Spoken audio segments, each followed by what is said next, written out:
10 weeks since your beginning, your arms have just started moving. I'm already so in love with you.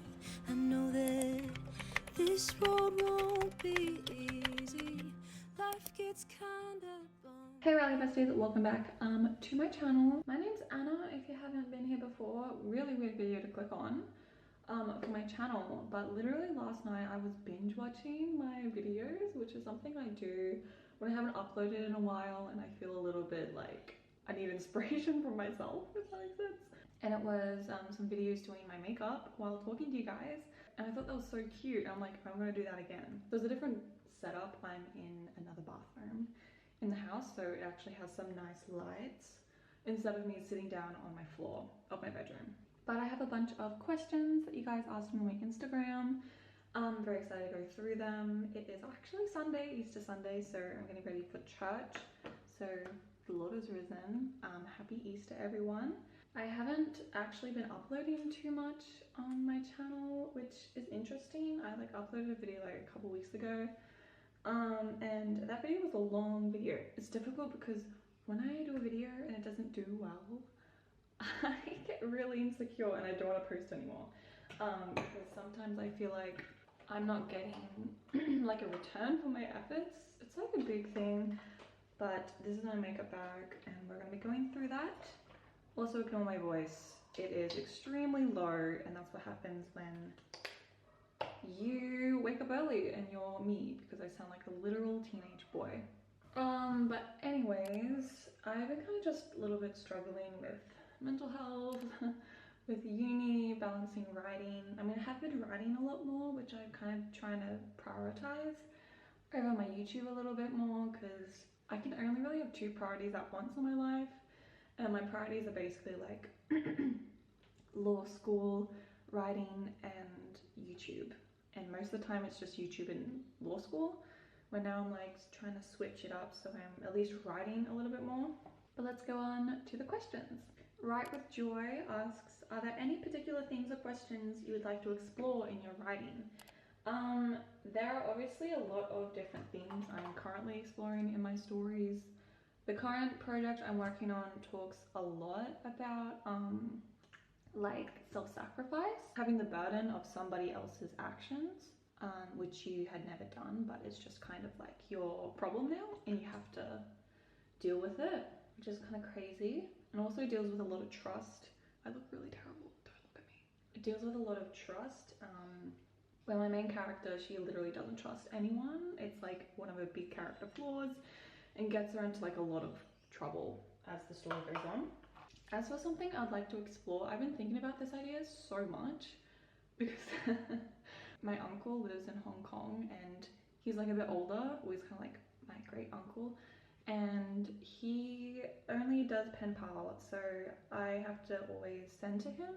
And I made the same exact mistake. I was so frustrated. It takes like at least a month or like 2 months to get something from Australia to Hong Kong, which is actually crazy.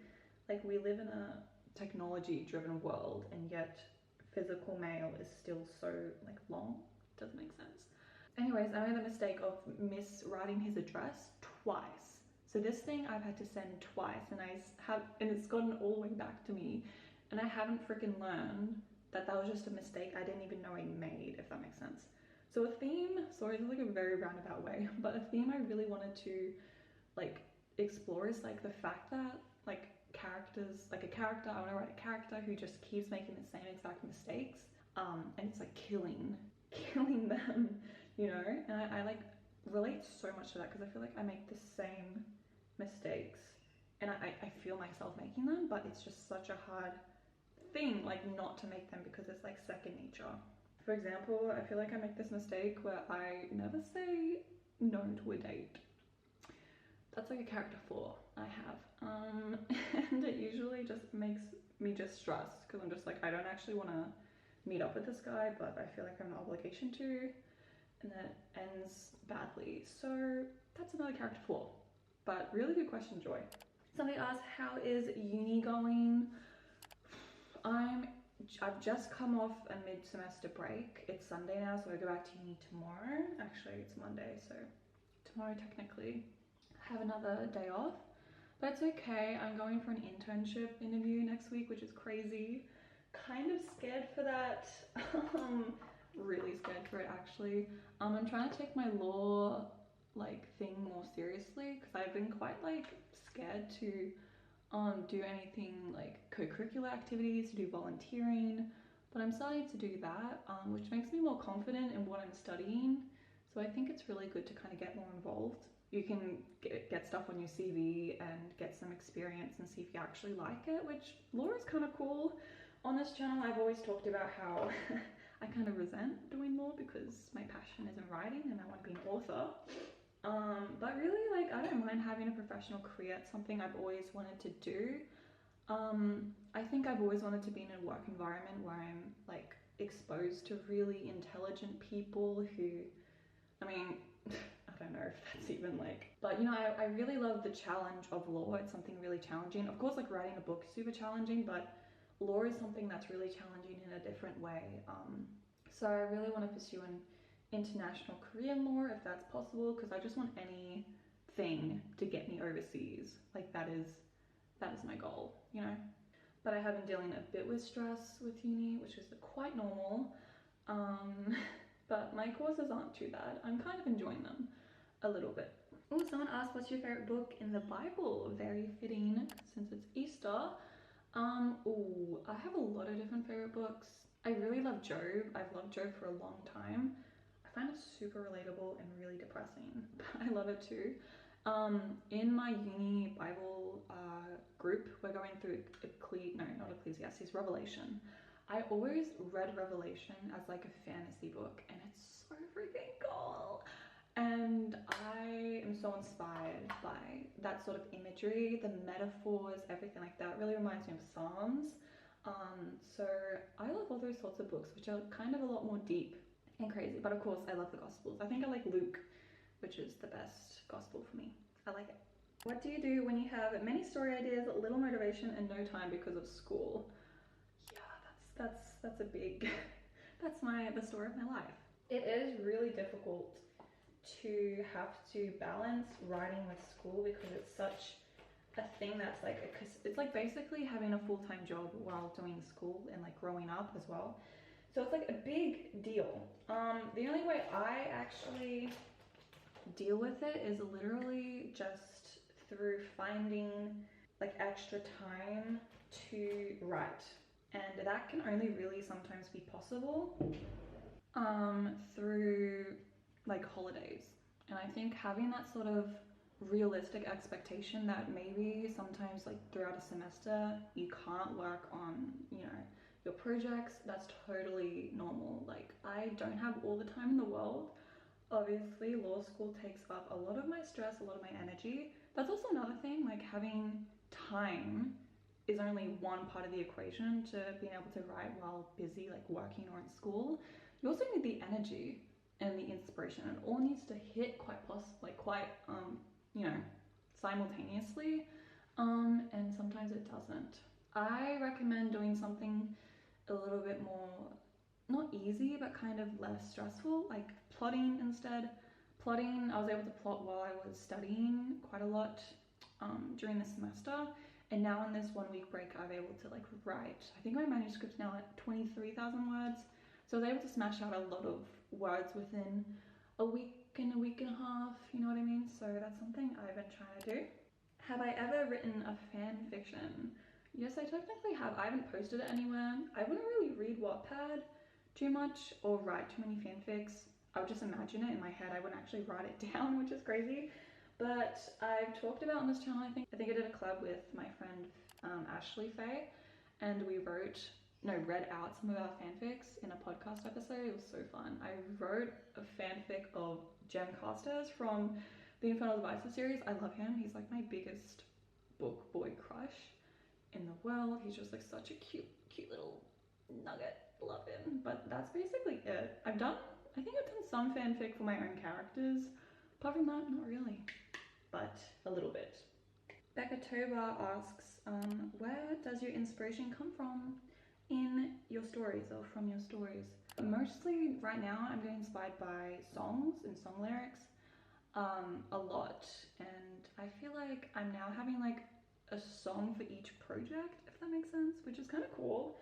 I kind of really love that idea because it just gets me into the story. And there's something about music that is so much more than the words. It's like a feeling, it's a place in my head.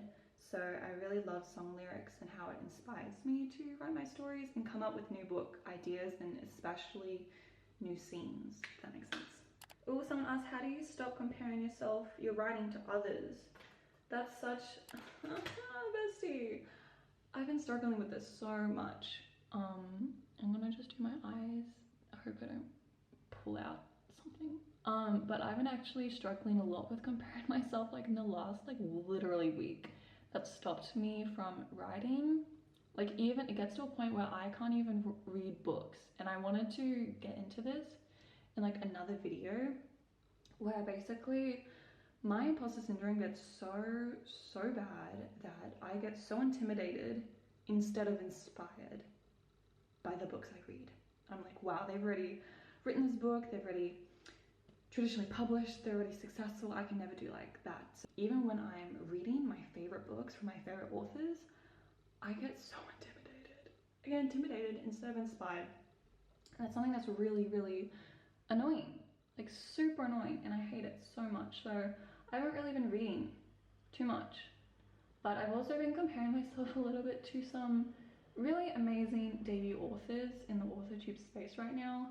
Like, of course, I'm like super happy for them, but it's so difficult not to compare yourself to them. And like, I don't know how old they are. I think they're a little bit older than me, which is maybe a little bit more better. I always have the stress of being like a young prodigy. I'm 21 right now. And I'm still yet to like finish. I mean, everyone's on a different journey, and that's what I try to remind myself.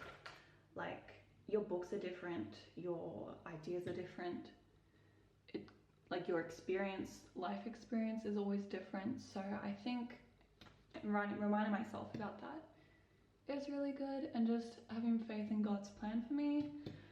Oh, it's been hard, like just praying about my author dreams, because I'm so unsure that I have belief that God wants me to try, and I'm gonna keep trying until I get somewhere, or at least publish a book, because it's one of my dreams, and God helps you achieve your dreams if you let him in with your dreams, I believe.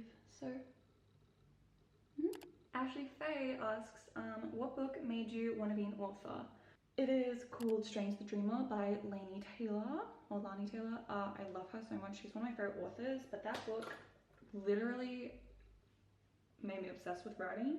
I've always wanted to get to a point, I don't think I'm really there yet, but I really am attracted to really weird stories, and weird powers and weird wonderful things. Lani Taylor's an author that has so many different crazy story ideas. Like one of her books, which is Daughter of Spoken Bone, has like a idea where basically they can resurrect monsters through collecting teeth and making like a string, like a necklace of teeth, and resurrecting them through magic.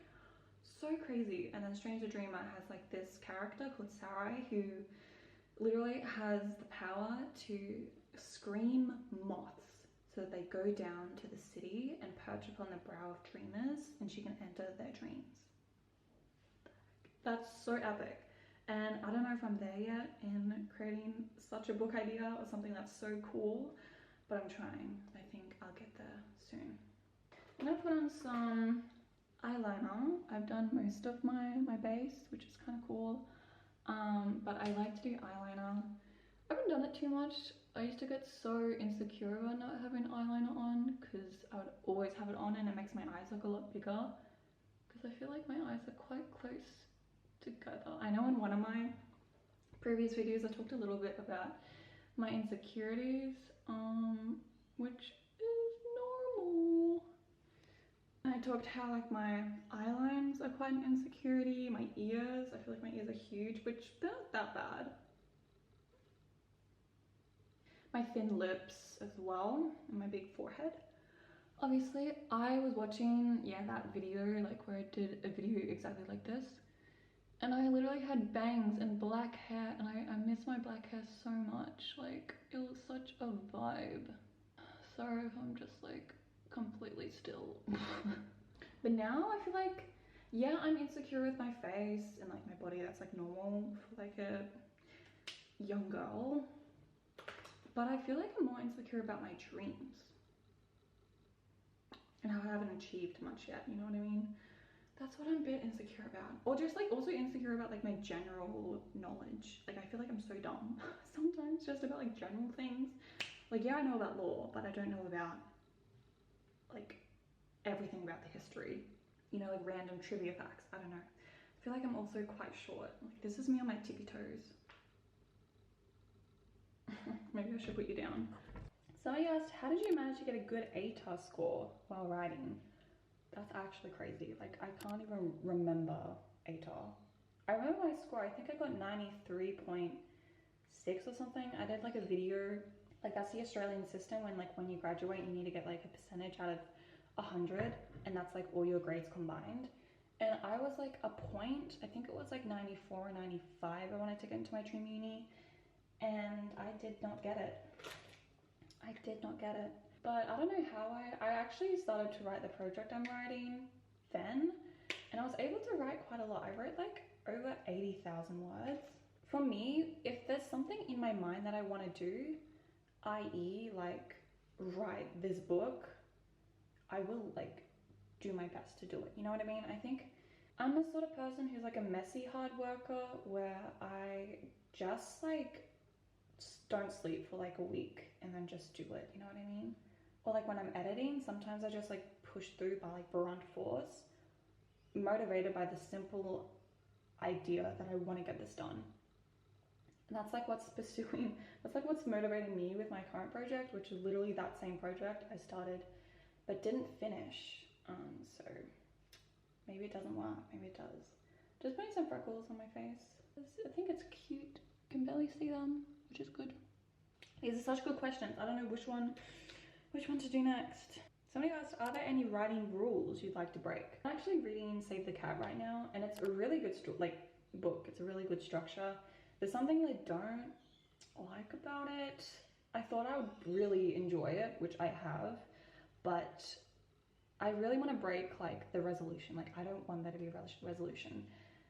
And if I do, I want it to be really quick. And I kind of broke that through ghostcide, but now I'm kind of changing the plot a little bit. So then it reminds me of The Trial by Franz Kafka, which was a story that basically like he died and he couldn't finish the story to the point where like literally somebody else, his friend, had to finish it. And it's such an abrupt ending where you don't know if the character actually died in the end, but that was just how it ended. And it's kind of like, oh my gosh, that's crazy.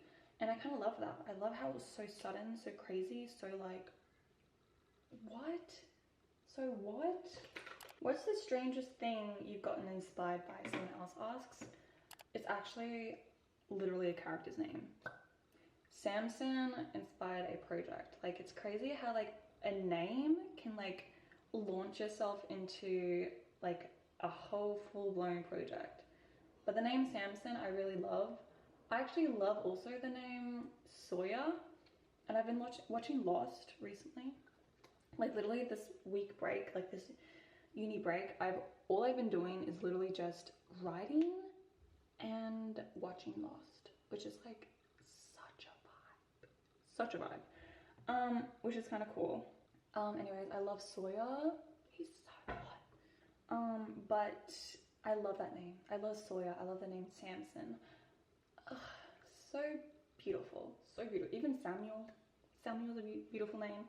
I just love that name, and I'll totally name my characters. And my future kids, if I ever have any. The last question, I'm trying to finish my makeup right now. This is the vibe for church. But somebody asked a really important question. I'm just gonna pack up as I talk about it. They asked, how is ghostcide going? That is something I should probably tell you guys about. I think I've mentioned it in a vlog somewhere, but I need to kind of properly mention it. I've taken a break on ghostcide for a little bit because I have a plan that I want to finish this fantasy project first and then move on. I do have a plan that I don't want to share with you guys too yet, just about like my writing career, because it's kind of more personal. And I've learned that if I don't achieve something that I've said I'm going to achieve, like publishing ghostcide last year, I get so insecure about it. So I'm not going to say anything too much about that. But in terms of ghostcide, I've taken a break. I definitely will publish it sometime, somewhere, but I don't want to say when or anything. Because self-publishing a book truly takes a lot of time, a lot of money, which I don't think I have right now. And I think realizing how much like copy editors cost, like real big editors, you know, like $3,000, which is actually crazy. So kind of realizing that I'm kind of rethinking the vibe of my writing dreams. So ghostcide, I'm definitely thinking about it all the time. It's something that I definitely want to continue writing. I have made a decision that I'm going to keep to the original plot. If you've been watching my other videos, where I kind of wanted to shift the plot to more of a fantasy vibe. But right now I'm just like, no, I feel like I want to keep it to its original form. And that just means I need to keep editing it until it's finished for you guys. So I don't want to have a time, but maybe this year, maybe next year, maybe the year after. I really don't know. But I promise I will be working on it, and more vlogs will be coming soon this year about me writing it. So please be patient. I know you love ghostcide. I love ghostcide so much too. It's a book that I will definitely have out in the world in some sort of form, even if it's like an ebook or something, or just something on my website. You know what I mean? So that's kind of like my priorities right now. My priority is my fantasy project I'm writing right now, and then hopefully eventually ghostcide later this year. That's my plan. But thank you so much for being so nice and so like asking about it. It really does mean the world. This is the vibe of the makeup today. But anyways, everyone, thank you so much for watching this video. If you enjoyed doing my makeup with me, just chilling with me, that means the world. Thank you so much. So I hope to see you in my next writing video, whenever that is. If you ever need updates, go to _AnnaNew, which is my Instagram. And I also have digital and physical products up on my storefront. Please go check them out. Thank you all who have purchased and supporting me through that. But yeah, it means the world, and I love you all so much. And I hope to see you in my next writing video. Bye everyone. Arms have just started moving. I'm already so in love with you. I know that this road won't be easy. Life gets kinda